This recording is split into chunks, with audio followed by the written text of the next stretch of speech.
Dei todos os recados. Hoje quem vai nos servir é Pastor Paulo. Amém? Pega suas mãos para cá, por favor. Em nome de Jesus, e vamos orar. Pai, graças te damos pela vida do Pastor Paulo, pela disposição do coração dele, por tua palavra, Pai, que já foi plantada e que eu creio que o teu Espírito Santo vai conduzi-lo aqui para ministrar aos nossos corações tão fortemente quanto o Senhor já tem ministrado ao coração dele. Pai, nós declaramos os olhos do entendimento do teu povo sendo iluminados pelas verdades da tua palavra, o teu amor transbordando nos corações, e os corações como terra fértil recebendo a semente imutável, inabalável, incorruptível e eterna da tua palavra, e essa semente frutificando abundantemente em cada vida, em cada coração, e fazendo os teus filhos viverem o melhor de Deus de todos os tempos de suas vidas. Oramos gratos em nome de Jesus, e quem crê diz amém. Amém. Amém. Seja livre, meu pastor. Amém. Graças e paz, irmãos. Amém. Amém. Está feliz? Você é feliz? Amém. Eu também sou feliz. Deus é bom. Aleluia. E, amados, que semana maravilhosa. Que semana abençoada.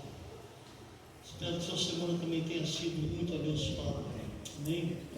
Nós passamos por muitos desafios, mas em todas essas coisas somos mais que vencedores. Amém, queridos? Deus tem coisa grande para fazer hoje aqui. Graças viu? a Deus. Tem coisa grande. A pastora disse algo que é muito sério. A atmosfera está diferente. O negócio está diferente. Desde a hora que o culto começou, aliás, desde a hora que eu cheguei aqui, o negócio está diferente. Mas Deus é bom. Abra sua Bíblia, por gentileza. 1 Tessalonicenses. 1 Tessalonicenses. Capítulo 5.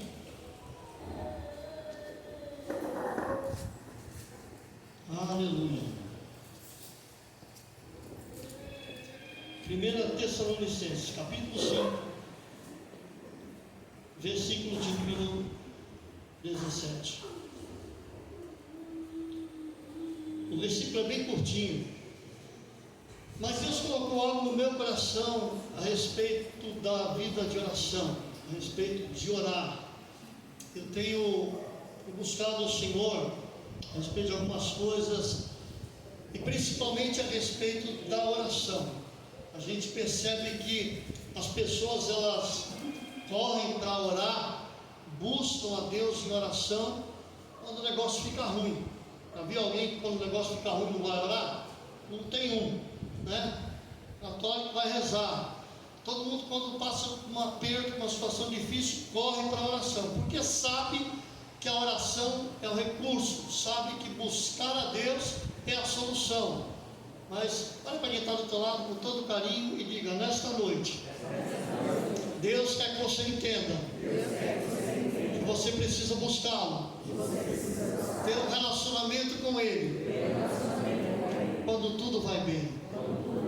Porque quando não estiver bem, você vai conhecê-lo, você vai lembrar quem Ele é. Isso foi o que Deus falou comigo, isso foi o que Deus colocou no meu coração, que nós precisamos buscar a Deus constantemente. Então eu quero ler esse versículo com você. 1 Tessalonicenses 5, 17 diz assim: orem continuamente. Uma outra versão bíblica está escrito: orai sem cessar.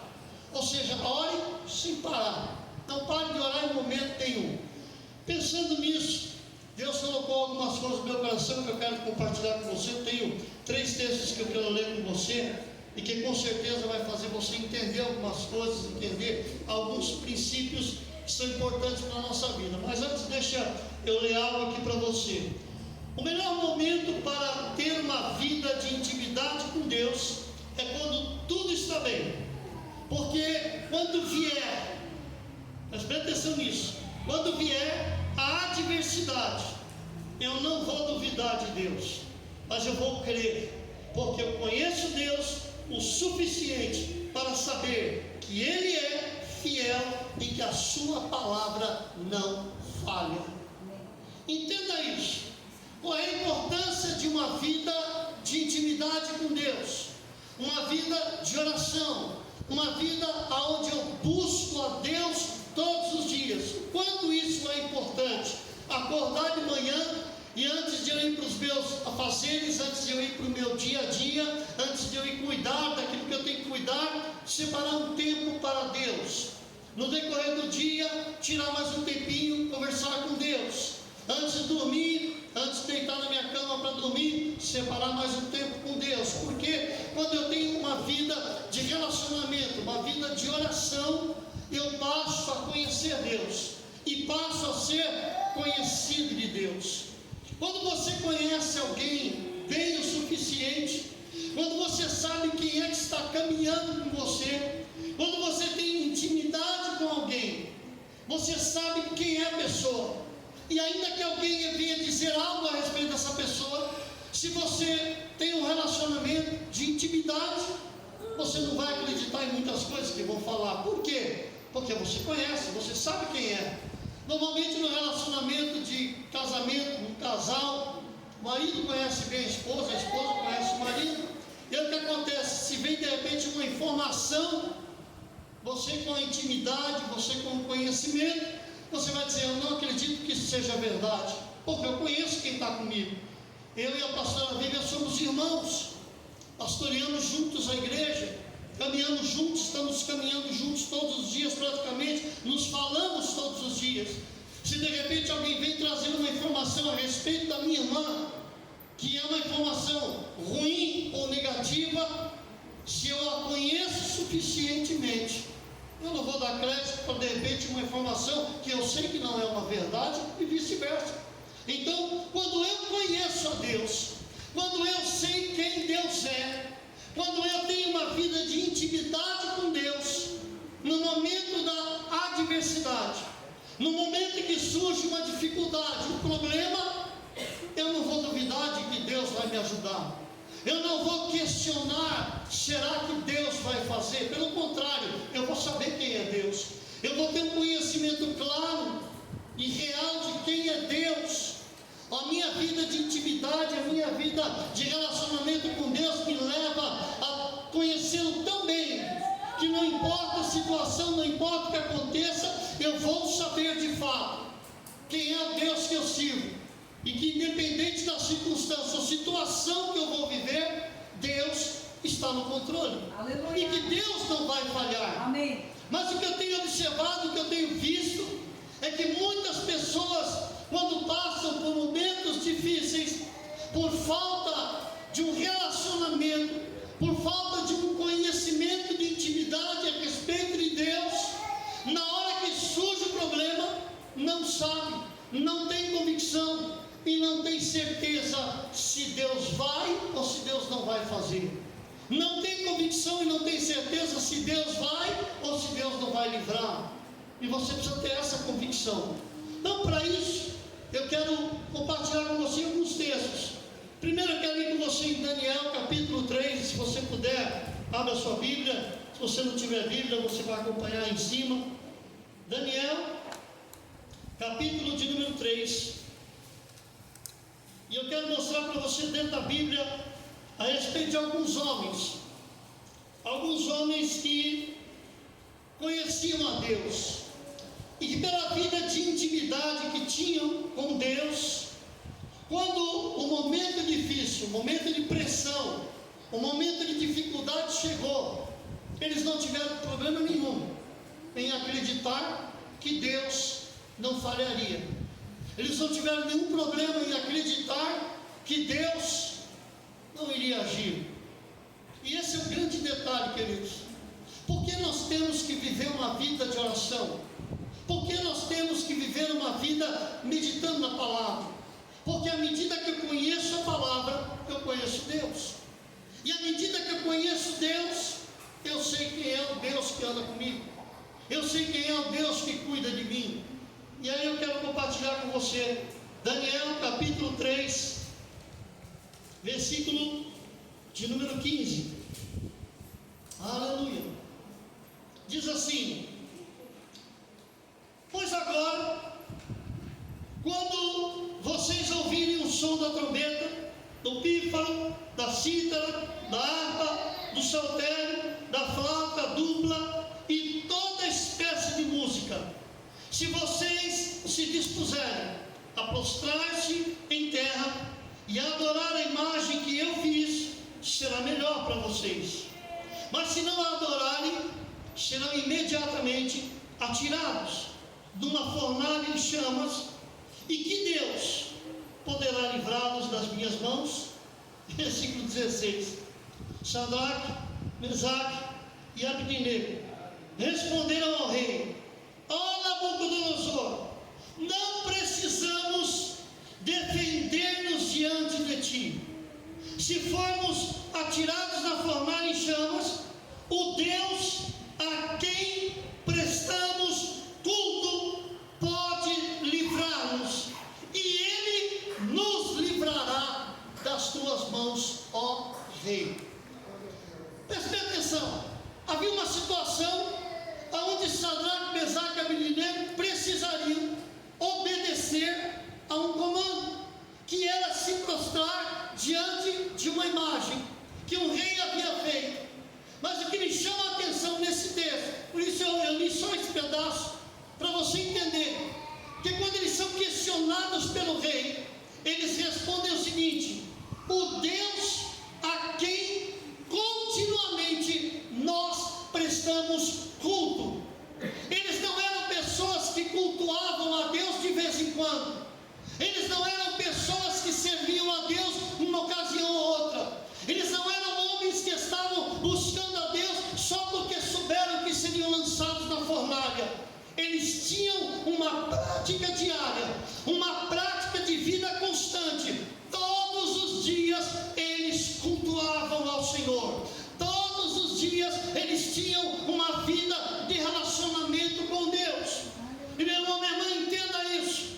Já faziam anos que Sadraque, Mesaque e Abednego, eles eram governadores, eles cuidavam dos negócios do rei, já fazia muito tempo, não era uma semana, não era 15 dias, era anos.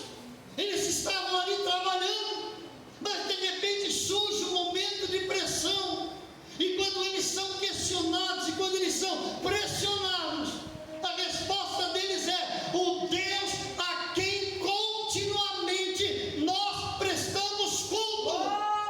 Deus quer que você entenda que Ele não é o seu amigo de ocasiões, Ele é um Deus que quer estar presente na sua vida de manhã, à tarde, à noite, de madrugada, todos os dias da sua vida.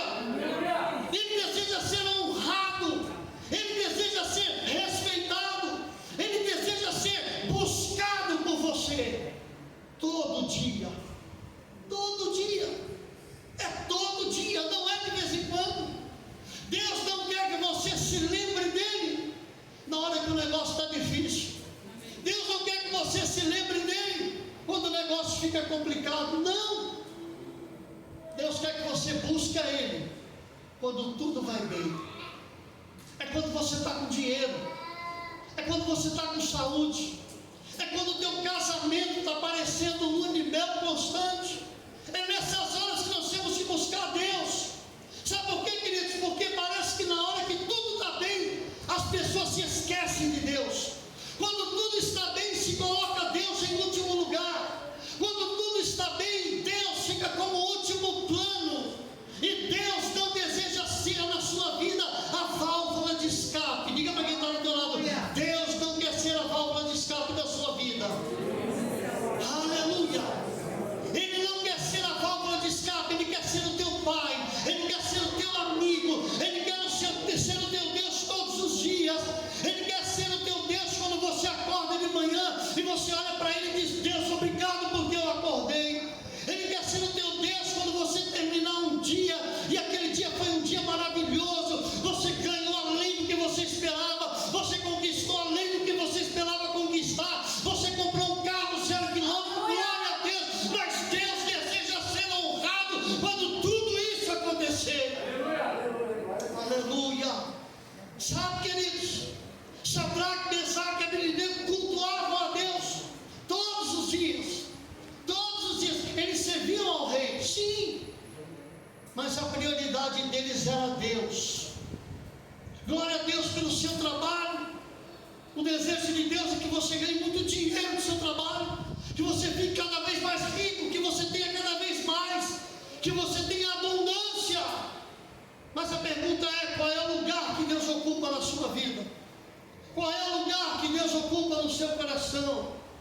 Deus vai te dar posições, Deus vai colocar você em honra, Deus vai mudar a história da sua vida, Deus vai fazer coisas extraordinárias. Mas a pergunta é: quando o sucesso vem, quando a conquista vem, quando a realização vem, qual é o lugar que Deus ocupa na sua vida? Sadraque, Mesaque e Abednego honravam a Deus todos os dias. Todos os dias esses homens buscavam a Deus. E quando eles são questionados, vai tocar de novo. Se vocês não se prostrarem, eu vou lançar vocês na fornalha de fogo ardente. O que eles dizem? Nós não precisamos nem responder nada a respeito disso. Nós vamos tentar nos defender, porque o Deus a quem nós prestamos culto todo dia, esse Deus vai nos livrar das tuas mãos. Quando você tem uma vida de relacionamento e de intimidade com Deus, você sabe que Deus cuida de você dos detalhes. Você sabe que Deus cuida de você, ainda que você esteja passando pela situação mais complicada da sua vida. Quer um outro exemplo? Daniel capítulo 6. Só você virar as páginas aí. Daniel capítulo 6. Um dos companheiros de Sadraque, Mesaque e Abednego, Daniel, também era um homem que buscava a Deus constantemente. Capítulo 6, versículo 10. Olha só. Quando Daniel soube que o decreto tinha sido publicado, ele foi para casa, para o seu quarto, no andar de cima, cujas janelas davam para Jerusalém. E ali ele fez o que costumava fazer. Preste atenção nisso. Daniel, quando soube que havia um decreto assinado, que quem não fizesse aquilo que o rei estava mandando, seria lançado numa cova de leões. Quando ele sabe disso, o que é que ele faz? A Bíblia diz que ele vai para a sua casa, para o seu quarto. Ele vai para o quarto, ele abre a janela de frente para Jerusalém. E aqui diz o que? Ele faz aquilo. Ali fez o que costumava fazer.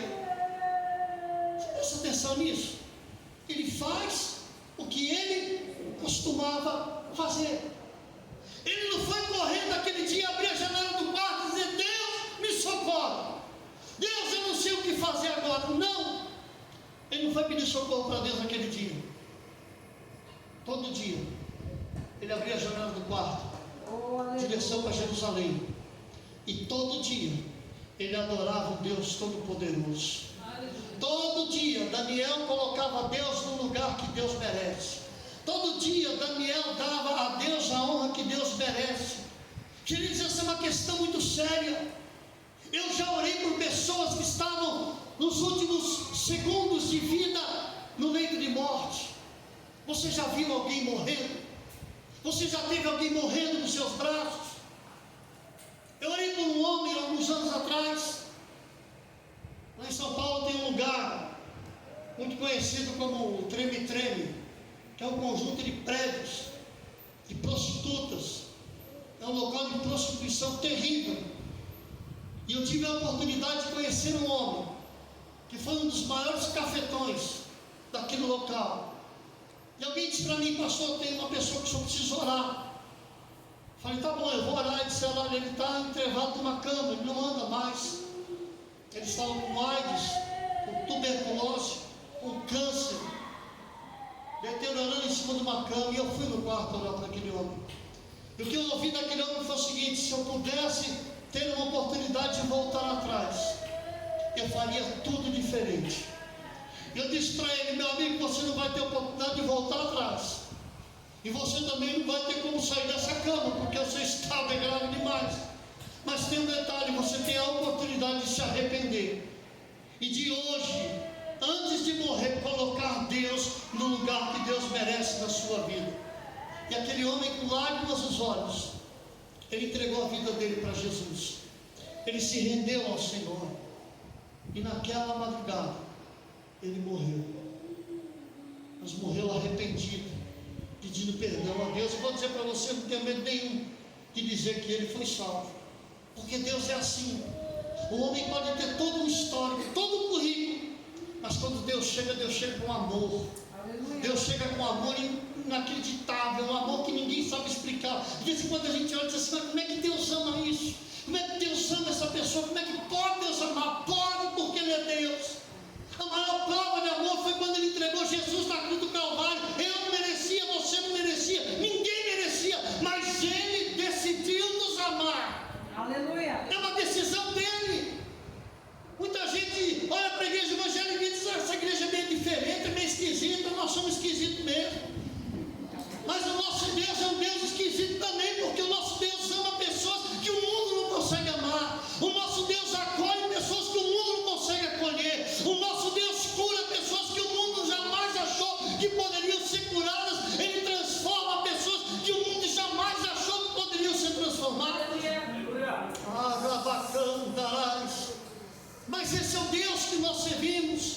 É um Deus de amor, é um Deus de bondade. E aí Daniel faz o quê? Daniel abre a janela do quarto, como ele fazia todo dia, e ele se prostra diante de Deus, não naquele momento para pedir socorro, mas como ele costumava fazer. Ele não deixou de fazer o que ele fazia todo dia. Aleluia. Deus não quer que você busque a Ele somente quando tudo estiver complicado. Amém. Deus quer ser amado por você a todo instante da sua vida. Amém. A todo momento da sua vida, Deus quer ser amado por você. Deus deseja ser amado, ser querido por você. Eu conheci um homem aqui em Tietê, quando eu cheguei em Tietê em 2000. Eu vou contar essas coisas porque eu quero que você ouça, que você extraia lições para a sua vida. Mas eu conheci um homem quando eu cheguei em Tietê, que no dia que me levaram para conversar com ele, a primeira vez, ele olhou para mim e ele disse, eu não preciso do seu Deus.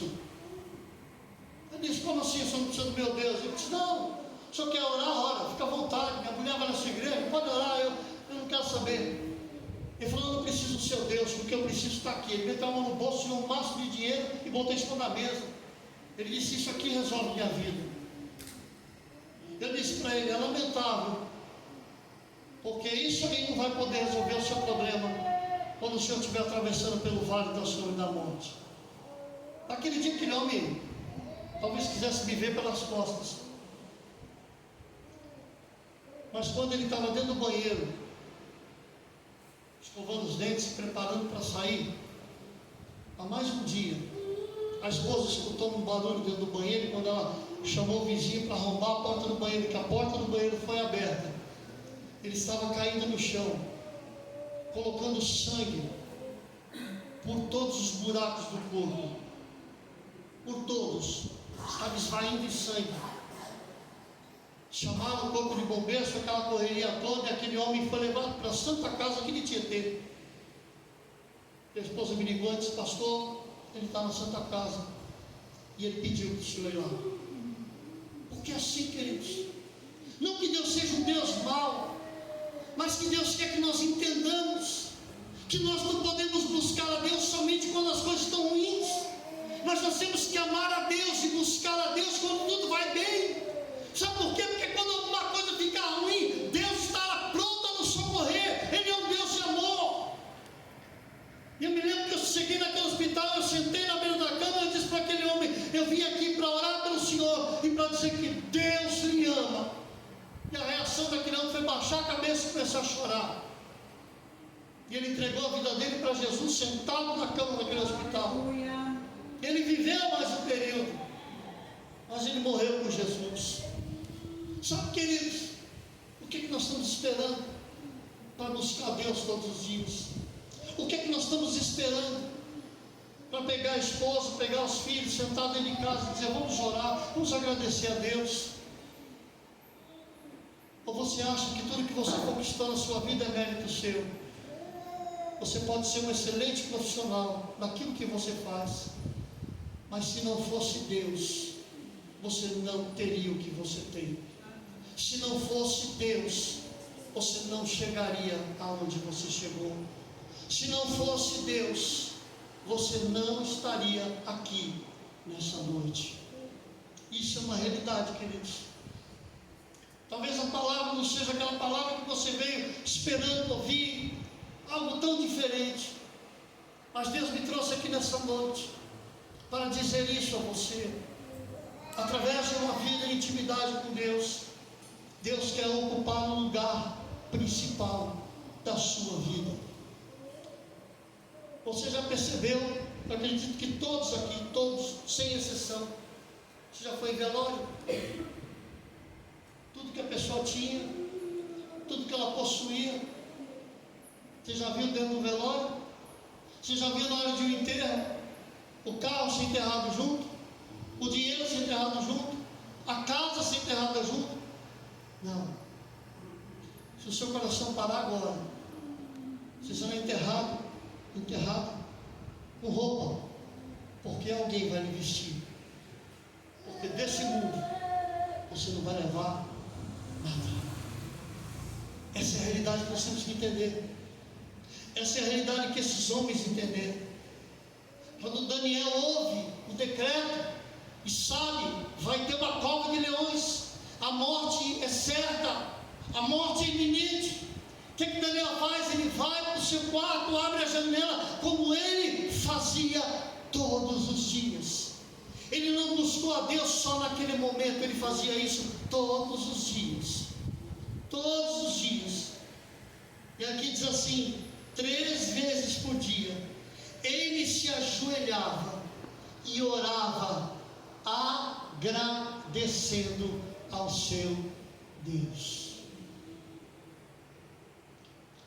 Começa a ter uma experiência com Deus diferente. Acorda de manhã e diz: obrigado, Deus, porque eu acordei. Queridos, tem dia que eu acordo de manhã, eu sento na beira da cama e eu digo: Deus, obrigado porque eu acordei. E muitas vezes eu começo a chorar, porque cada dia que eu acordo é uma grande vitória, porque eu sei de onde Deus me tirou. Eu sei do lamaçal de onde Ele me arrancou. Eu sei o que Ele fez na minha vida. Na hora do louvor, o Espírito de Deus falou comigo e disse: diga para o Mateus que eu dividi a vida dele em 2 partes. O momento em que o diabo queria destruir, e o momento em que eu estou dando vida. Glória a Deus, aleluia. Deus está te dando uma nova chance, Mateus, de viver uma nova história. E se você levar isso a sério, se você colocar Deus como prioridade, muitos dessa cidade que não acreditam, porque tem gente que está vendo você vir para a igreja e está dizendo: não é possível, isso é só fachada, ele está lá por causa disso, ele está lá por causa daquilo, mas eu sei que você está aqui por causa de Deus. Amém. Porque você sabe que quem está sustentando a tua vida é Deus. Se não fosse Deus, você não estaria aqui. Amém. Aleluia. Sabe, querido, isso é uma questão muito séria. O Deus a quem nós servimos é algo muito sério. Isso não é uma brincadeira. E Daniel fez o quê? Buscou o Senhor. Qual foi o resultado disso? Da fornalha de fogo ardente, 3 homens andando dentro do fogo, sem acontecer nada. Na cova dos leões, um homem que entra na cova e sai ileso, sem um arranhão. E detalhe, os que foram jogados na cova depois dele, não sobrou nada para contar a história. Sabe o que ele diz? É assim que funciona. 2 Timóteo capítulo 1, versículo 12. 2 Timóteo capítulo 1, versículo 12. Aleluia. Em 2 Timóteo 1,12, nós encontramos o apóstolo Paulo dizendo algo muito sério. Ele diz assim: por essa causa também sofro, mas não me envergonho, porque sei em quem tenho crido. Estou bem certo de que Ele é poderoso para guardar o que lhe confiei até aquele dia. Você sabe o que é que Paulo está falando? Paulo confiou a Deus a própria vida dele. Paulo disse: eu estou sofrendo, estou passando perseguição, estão me maltratando, eu estou sendo preso, eu estou sendo maltratado, eu estou sendo espancado. Mas ele diz assim: por essa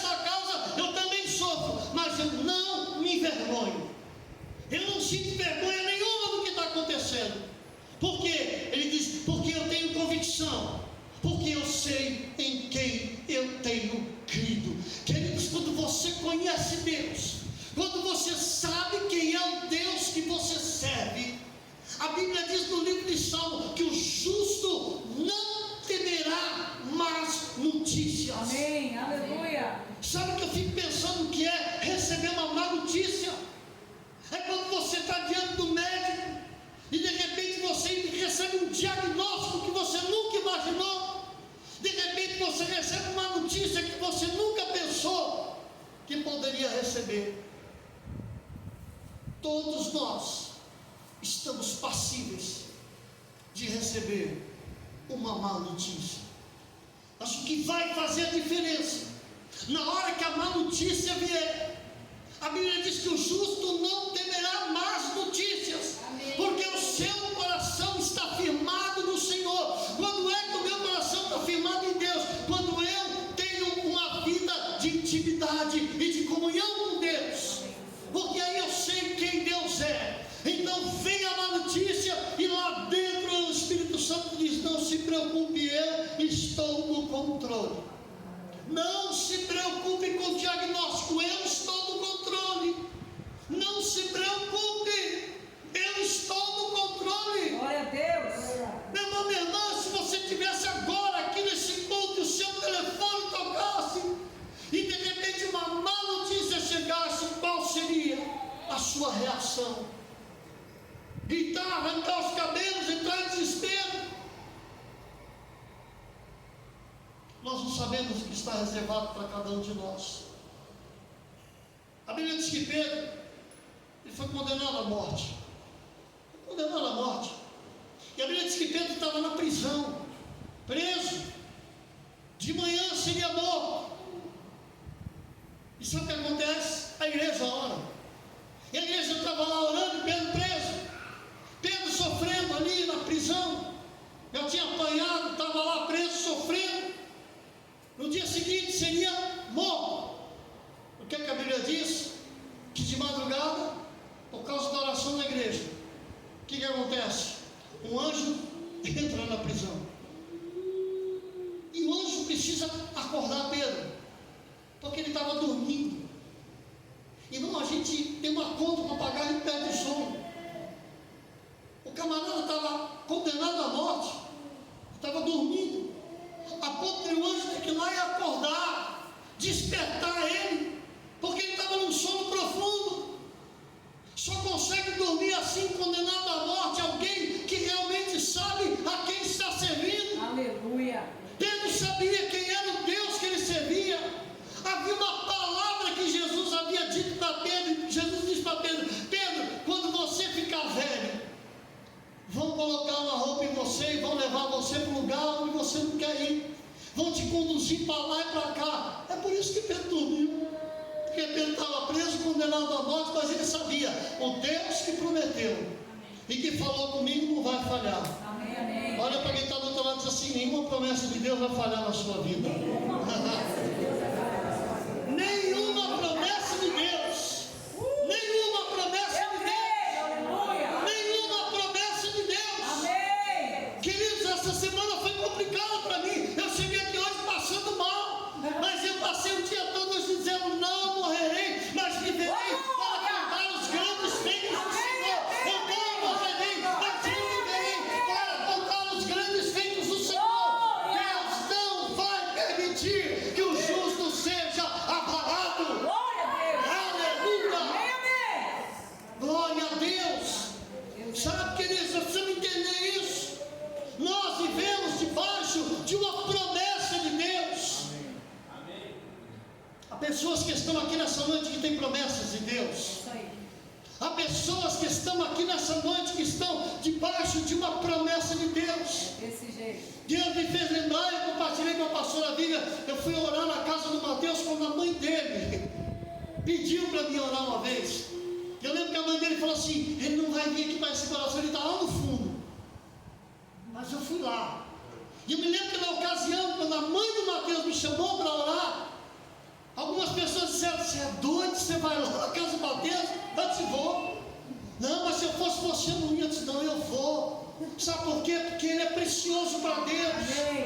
Agora, aquela oração daquele dia que todo mundo ficou com medo, o resultado está aí, porque Deus faz. Deus cumpre aquilo que promete. Deus não é homem para mentir. Amém, amém. Eu não sei o que você tem buscado de Deus, eu não sei o que você está esperando em Deus, mas de uma coisa eu sei: Deus não é mentiroso e Ele não vai falhar naquilo que Ele te prometeu. Glória a Deus. Aleluia. Glória a Deus. Deus não vai falhar naquilo que Ele te prometeu. E aí, quando Paulo diz isso, ele está dizendo: eu não tenho vergonha nenhuma. do que eu estou passando, porque eu sei em quem eu entreguei o que eu tenho de mais precioso. O que diz aqui: não me envergonhe, porque sei em quem tenho crido. Pergunta para quem está do outro lado, não precisa nem responder, só pergunta: você sabe realmente em quem você tem crido? Você sabe de fato em quem você crê? Você conhece de fato Deus em quem você crê? E aí Paulo diz assim: estou bem certo de que Ele é poderoso. Oh, glória! Dá um sorriso para quem está falando assim: ei, Deus é poderoso. Dá um sorriso e diga assim: Ele é mais poderoso do que você imagina. Aleluia! Entenda isso: Deus, Ele é mais poderoso do que você imagina. Ele é tão poderoso que Ele trouxe você aqui nessa noite. Aleluia! Ele é tão poderoso que Ele tem mudado situações dentro da sua casa. Ele é tão poderoso que Ele tem mudado sentimentos dentro de você. Aleluia! E aí diz assim: Ele é poderoso para guardar o que lhe confiei até aquele dia. Aleluia! Ele é poderoso Amém, amém. para guardar a sua vida. Se você entregou a sua vida para Ele, não tenha medo. Amém. Se você entregou a sua vida para Deus, não tenha medo. Aleluia. Glória a Se Jesus. você perguntar para mim hoje: pastor, eu tenho medo da morte, eu tenho medo de morrer. Tem gente aqui, quem tem medo de morrer? Alguém tem medo de morrer? Tem medo da morte? Tem medo não. Pode levantar a mão. Tem medo da morte? Tem medo de morrer? Não tem? Então vamos orar para Deus levar todo mundo para morrer. Ninguém tem medo, tá todo mundo pronto, bora. Porque eu quero ir para o céu. Quero ficar aqui, eu quero ir para o céu. Mas deixa eu dizer uma coisa para você. Uma vez eu perguntei para uma tia minha, eu tinha muito medo desse negócio de morte, porque eu digo: rapaz, quem morreu nunca voltou para dizer como é que é. Um negócio esquisito, então a gente fica com medo. E uma vez eu conversando com a tia, eu disse: tia, como é que é esse negócio de morrer? Morrer dói, como é que é? Eu preciso saber. Eu lembro que a tia Nara sentou comigo e disse: Paulinho, o Senhor me ensinou uma lição e eu vou ensinar para você. Eu disse: tá bom, tia, então vamos lá. Ela disse: quando você dorme, dói? Pergunta para quem está do teu lado: quando você dorme, dói? Dói quando você dorme? Dói? E a tia disse para mim: morrer é a mesma coisa. É como dormir. Você nem percebe. Os anos se passaram, a tia foi morar com Jesus. Ela já está lá na glória. E aí, quando começou essa história da Covid para lá, Covid para cá, pandemia, aquela loucura toda, e eu só declarando: não morrerei, mas viverei, não morrerei, mas viverei. Aí chega a notícia: morreu fulano, morreu Beltrano, morreu não sei quem. Lá no meu serviço, o pai levou o filho de manhã para trabalhar. Ele me cumprimentou: ô seu Paulo, tudo bem? 2 dias depois o homem estava no cemitério. Perguntei para o menino: seu pai morreu do que? De Covid. Eu falei: Jesus, eu não morri, nem para eu não morri para viver. Aí uma mulher que trabalhava comigo lá, chegou de manhã: bom dia, seu Paulo, bom dia. Trabalhou o dia inteiro, de tarde saiu: ai, estou me sentindo tão mal, estou com falta de ar. 3 dias depois a mulher morreu também. Eu falei: Jesus, tem misericórdia. Está chegando perto da portaria, aqui, meu Jesus, o sangue Deus tem poder. Aí eu estou um dia na portaria, de repente minha pressão, puf, foi lá embaixo. Eu sentei na cadeira e comecei a declarar: não morrerei mais primeiro, não morrerei mais primeiro. E a pressão descendo cada vez mais. Ninguém me deixava. Eu falei: rapaz, estou passando mal. Ele disse: desce no posto e vai fazer o teste. Aí eu desci e fiz o teste, positivo para a Covid. Aí você fica naquela situação, né? Você pede perdão até dos pecados que você não cometeu. Vou pedir perdão dos pecados antecipados, porque vai que eu não lembro de algum, né? Pelo menos tem crédito na casa. Mas eu me lembro que eu peguei Covid. E aí fui embora para casa, avisei minha esposa e minha filha. Minha esposa teve que pedir para sair do trabalho por alguns dias, a minha filha a mesma coisa. Ficamos tudo em casa. Minha esposa: pelo amor de Deus, bota a máscara, põe máscara na cara. Esse negócio pega, e não sei o quê. Eu falei: não, mas eu estou bem, eu estou legal. Aí eu levantei um dia de manhã, 9 horas da manhã, fui na geladeira.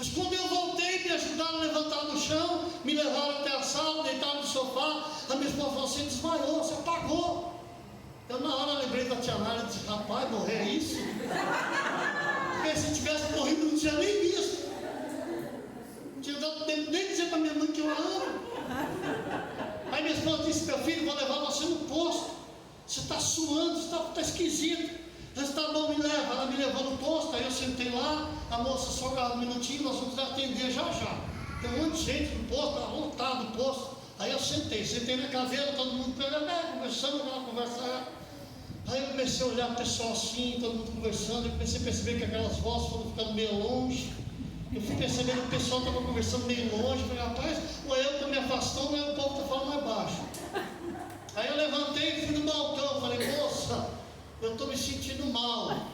Calma, moça. Ela falava, calma, moça, eu escutava, calma, moça, boa noite. Calma, moça, já vamos lhe atender. Moça, não está entendendo, eu estou passando mal. Ela disse, não, só senta na cadeira ali que já vai. Deixei a mulher falando e fui andando. Eu fui andando dentro do posto. Aí eu vi um banco. Na hora que eu vi o banco, não é a única coisa que eu lembro é isso. Eu lembro do banco. Eu só lembro que eu vi o banco. E quando eu abri os olhos de novo, quase meia hora depois, eu estava em cima de uma maca com sono no braço, um monte de gente em volta, eu pensei que era anjo, mas todo do céu. E as mulheres todas, seu Paulo estava longe, eu escutava longe, seu Paulo. Aí abri os olhos assim, olhei, minha mulher estava em pé, assim, encostada na parede, com os olhos estalados, assim, com aquela cara que estava vendo uma assombração. A moça, está tudo bem, senhor? Olha, porque a pressão dele está assim, está assado, porque não sei o quê, porque a saturação, se não melhorar, vamos levar para a Santa Casa. Ela falou, vão levar para a Santa Casa. Eu falei, não, moça, eu já estou bem. Eu estou ótimo. Eu sei que eu fui melhorando e eu voltei. Por que eu estou contando isso para você? Porque essas duas experiências que eu tive, desses 2 desmaios com Covid, me fez entender que a vida não está no meu controle, que eu não tenho nada sobre o meu controle, que tudo está no controle dele. E o que eu preciso ter é uma vida de relacionamento com Deus. O que eu preciso ter é uma vida de intimidade, de comunhão com Deus. É por essa razão que Daniel, Sadraque, Mesaque, Abednego, o próprio Paulo eram homens que viviam uma vida com Deus, que haviam entregue a vida deles nas mãos de Deus, e na hora que surgiu um momento difícil, eles simplesmente continuaram a fazer aquilo que eles estavam fazendo constantemente, buscando a Deus. Eu quero encerrar essa palavra dizendo algo para você. O que Deus quer que você entenda é que aquilo que você tem vivido aqui nesse culto, durante esse tempo, Deus não quer que seja somente aqui no culto. Amém, amém. Ele quer que o que você esteja vivendo aqui seja algo que você continue vivendo dentro da sua casa, no seu local de trabalho, no seu dia a dia.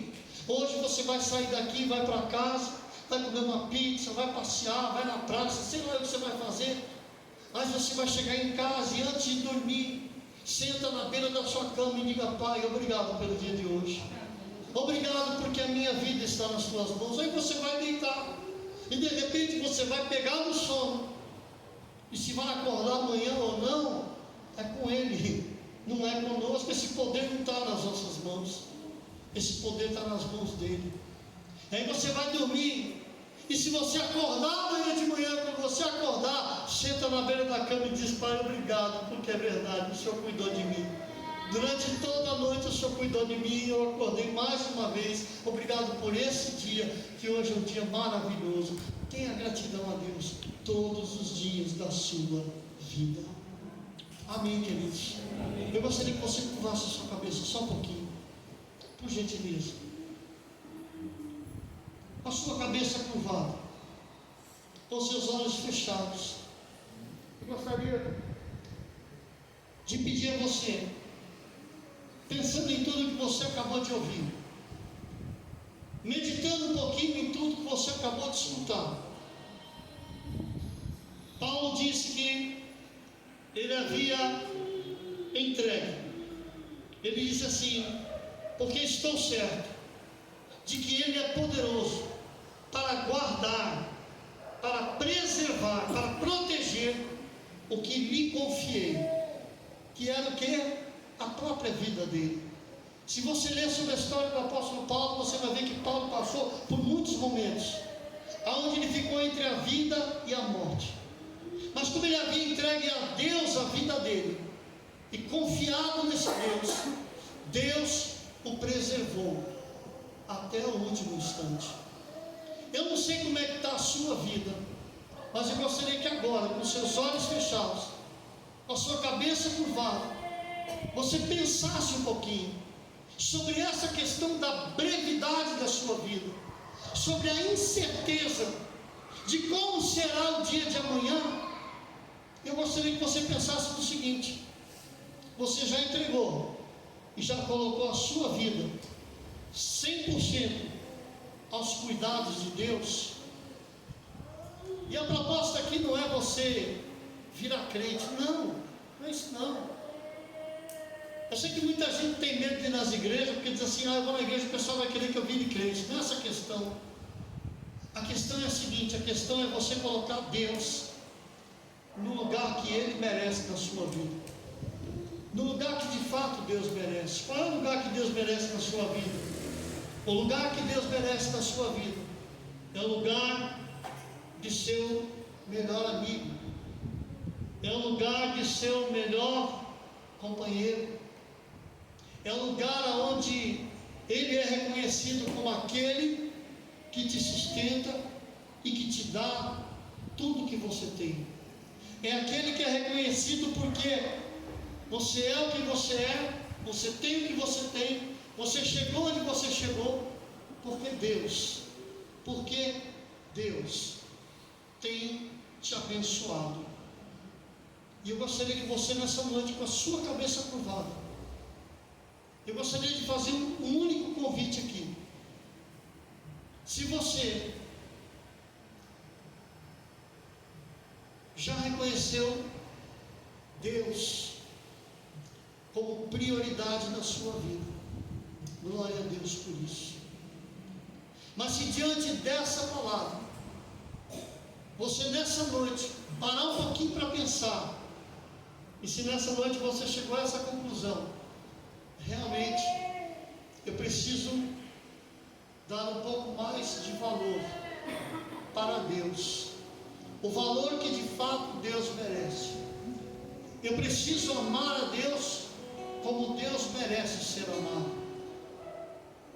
Não é proibido ter do bom e do melhor, não é proibido conquistar, realizar, não, nada disso é proibido, mas é necessário que nós coloquemos Deus como prioridade da nossa vida. E se nessa noite você deseja colocar Deus como prioridade da sua vida, dizendo para Deus: Senhor, tudo que eu tenho, tudo que eu sou, tudo que eu conquistei até aqui, eu devo somente a Ti, e eu Te reconheço como o Deus que até aqui tem cuidado de mim. Se você deseja reconhecer Deus como a prioridade da sua vida, eu convido a você agora a se colocar de pé, sem temor, sem medo, sem vergonha nenhuma.